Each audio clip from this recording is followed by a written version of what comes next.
Have you ever gone over a waterfall? Not many of us have, but you've probably seen a film where someone has. You know, the character is paddling along in their canoe, nice, serene, beautiful surroundings, and all of a sudden the current takes them and over the waterfall they go. Crisis hits, and sometimes the crisis hits, maybe we haven't done that in real life, but a different kind of crisis happens that feels like we've gone over the waterfall. Maybe we lose our job. Maybe our partner leaves us or divorces us. Maybe a child runs away. We lose our home. Some natural disaster like earthquake or the wildfires in Australia earlier this year, or some natural disaster, pandemic. Sometimes it's when someone close to us dies. It can feel very unreal. You know, you've probably seen cartoons where the cartoon character is going along in their canoe and then suddenly look down and realize, where's the water gone? Oh no! And then the canoe drops and they're still there in midair and then they drop. You've probably seen those. Grief can be like that. Something dreadful happens and we're not ready for it and it doesn't feel real. Does God understand this grief? Let's take a look at that today.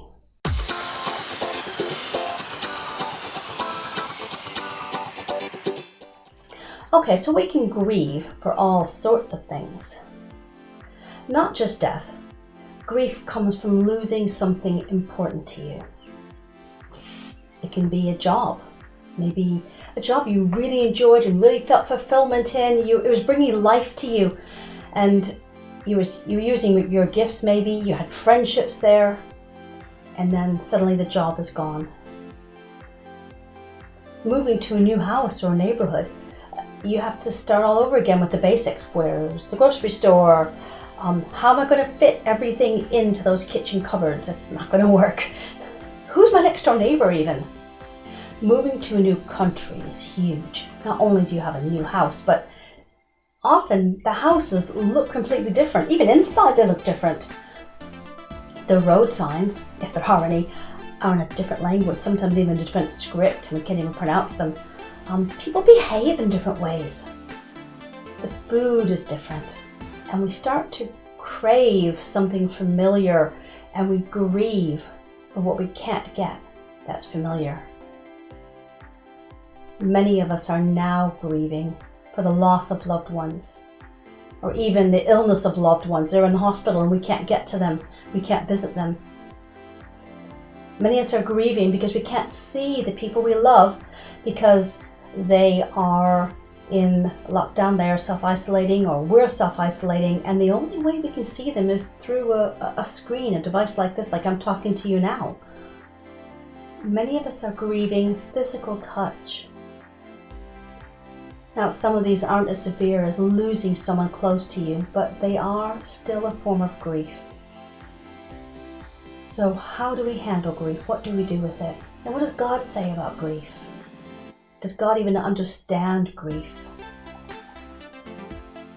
In Isaiah 53, verse 3, in the Passion Translation, it's a prophecy about 400 years before Jesus even walked the earth, and it describes some of what he went through.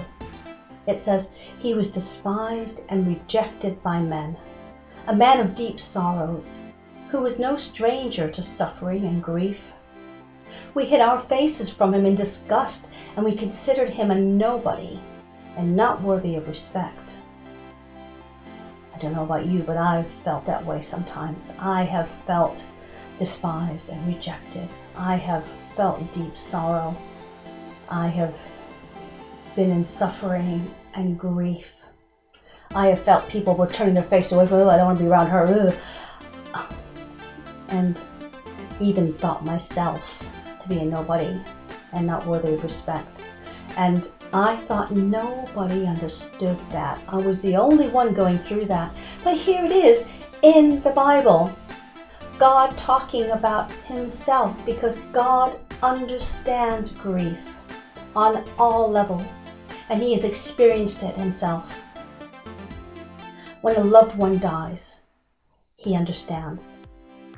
There's a story in the Bible about Jesus, because he had some very good friends. He had this family he was good friends with.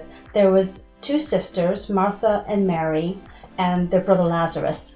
And whenever he passed through their town, which is they're called Bethany, he would go and stay with them. And then something terrible happened. Lazarus died.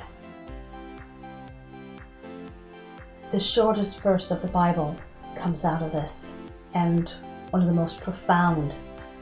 It says merely, Jesus wept. Now, Lazarus didn't stay dead because Jesus performed one of his most amazing miracles. Besides raising himself from the dead, Lazarus, who was in the tomb for 4 days, 1, 2, 3, 4, 4 days, and the sister said, oh, he's going to be smelly now. Jesus brought Lazarus back to life. And that is amazing in and of itself. But even though Jesus knew he could bring Lazarus back from death, he still cried, he still grieved.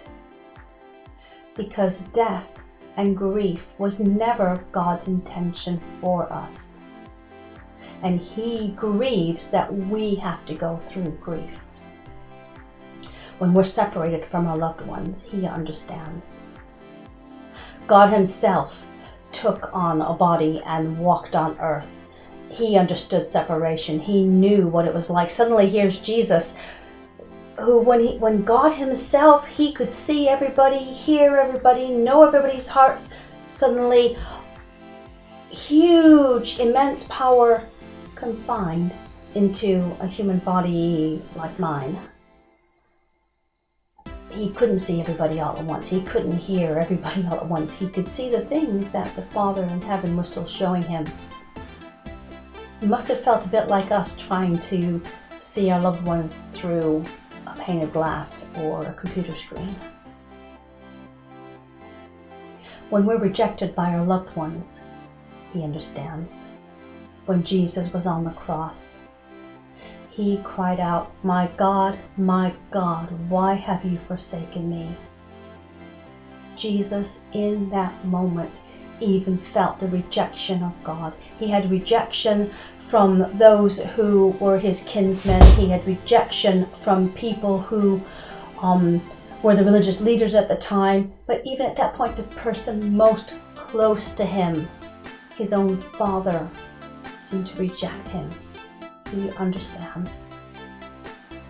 He understands when we're removed from everything that's normal to us and life changes. He understands that. Jesus gave up the splendor of heaven to come to this place with all of its weirdness and all of its brokenness and all of that. He understands. When our hopes and our dreams and our desires, our plans are no longer possible, he understands. See, he had a plan for Adam and Eve, living in the garden and following him and being close to him. And that didn't happen. What he wanted to happen didn't happen. With the coronavirus, we are all experiencing grief on so many levels. We've lost the freedom to go out and do what we want to do when we want to do it. We've lost the freedom to see our friends and our family when we want to see them and where we want to see them.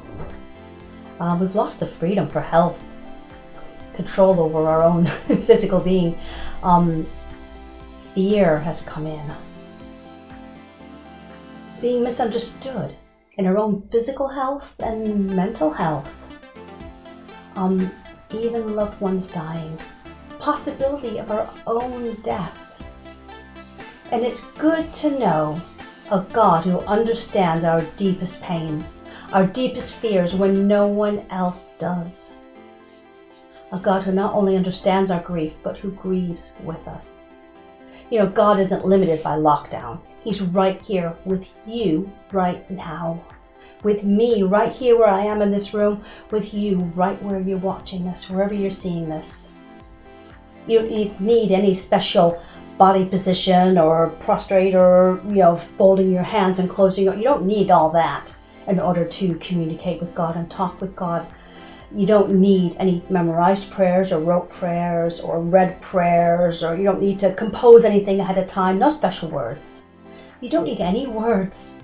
All you need is a heart open to Him and a desire to know Him better. Do you want a connection to the God who grieves, to the God who understands, who knows the deepest things in your heart and your deepest pains and understands? If you do, open the door of your heart and let Him in. He wants to be there for you.